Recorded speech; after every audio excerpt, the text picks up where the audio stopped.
নমস্কার, স্বাগত জানাচ্ছি আমার আরও একটা নতুন ভিডিওতে। আশা করছি তোমরা সবাই ভালো আছো আর আমিও ভালো আছি। আজকে বিকেলবেলা আমি চলে এসেছি আমার ঘরের পাশেই, রুমের পাশেই দুর্গা মন্দির রয়েছে, সেই দুর্গা মন্দিরে চলে এসেছি। গত 2 দিন ধরে কিন্তু এই মন্দিরে পূজা স্টার্ট হয়ে গিয়েছে। এই মন্দিরে কি পূজা হচ্ছে ওটা আমি বলতে পারছি না, কারণ এই মন্দিরে কিন্তু অনেক ধরনের ঠাকুর রয়েছে। যেমন এই যে এখন আমি এখানে প্রণাম করার জন্য করছি, এইটা হচ্ছে কালী মন্দির, আর মেন জায়গায় বসানো রয়েছে কিন্তু দুর্গা মাকে, তো তাই জন্য এটা দুর্গা মন্দির সবাই বলে থাকে। তো যাই হোক, তো এইটা দুর্গা মন্দির, আজকে দুর্গা মন্দিরে এসেছি।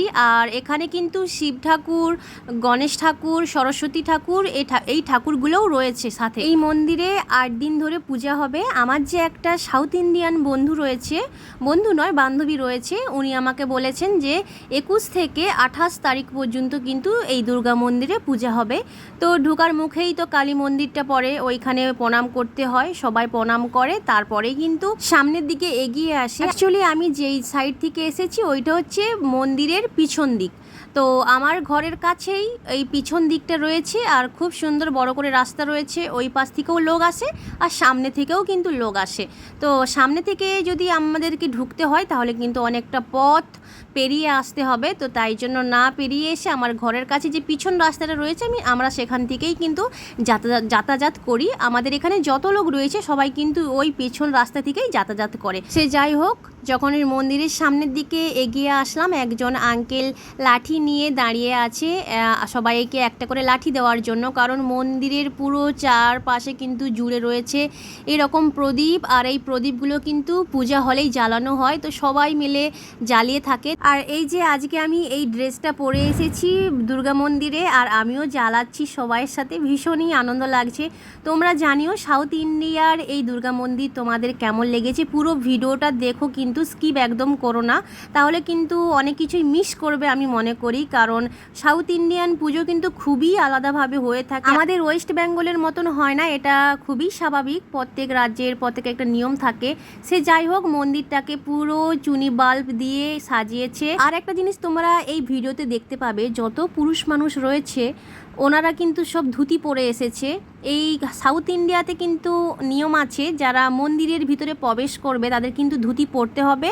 আর গায়ে যে জামাটা থাকবে, সে শার্ট হোক বা টি শার্ট হোক, সেই জামাটা কিন্তু পরে ঢোকা চলবে না, খুলে ঢুকতে হবে। সে তুমি খুলে একটা হাতের মধ্যে ঢুকিয়ে তারপরে যেতেও পারো। সে যাই হোক, তোমাদের সাথে এই কথাটা শেয়ার করলাম, কারণ যারা কেরালাতে আসতে চাও, সাউথ ইন্ডিয়ান মন্দিরে ঢুকতে চাও, প্রবেশ করতে চাও, দর্শন করতে চাও, তোমাদেরকে বলতে চাই যে সাথে করে একটা ধুতি নিয়ে আসবে, আর ধুতি পরবে, আর জামা যদি পরে থাকো পুরো খুলে কাঁধে নিয়ে তারপরে কিন্তু প্রবেশ করবে, তাহলেই কিন্তু তোমাকে ঢুকতে দিবে, আদারওয়াইজ তোমাকে কিন্তু ঢুকতে দিবে না। তো এইটা আশা করছি তোমাদের হেল্পফুল লেগেছে। তো এখানে কিন্তু পণ্ডিতজি চলে এসেছে, তো এখানে আমরা সবাই বসে বসে ওয়েট করছি পূজার জন্য। এখানে পূজা হবে, তো দেখো ভীষণ লোক হয়েছে এখানে। তোমাদের সাথে অনেক কিছুই শেয়ার করছি এই ভিডিওতে। তোমরা জানিও, তোমাদের যদি একটুকুও ভালো লেগে থাকে তাহলে কিন্তু একটা লাইক, শেয়ার, কমেন্ট করে দিও, এতেই আমি খুশি। এর থেকে বেশি তোমাদের কাছে আর কিছু চাইবো না। আচ্ছা, তোমরা তাহলে এখন দেখতে থাকো, আমি আর বেশি বকবক করবো না, কারণ না দেখলে তোমরা বুঝতে পারবে না, আর না শুনলে মন্ত্র তো কিছুই বুঝতে পারবে না, কারণ আমি অনেক দূরেই বসে আছি আর শুনতেও পাবে না। কিন্তু যতটুকুনি শোনা যায় আওয়াজ, ততটুকুনি শোনো, কি আর বলবো তোমাদের।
सब्जेक्ट दिले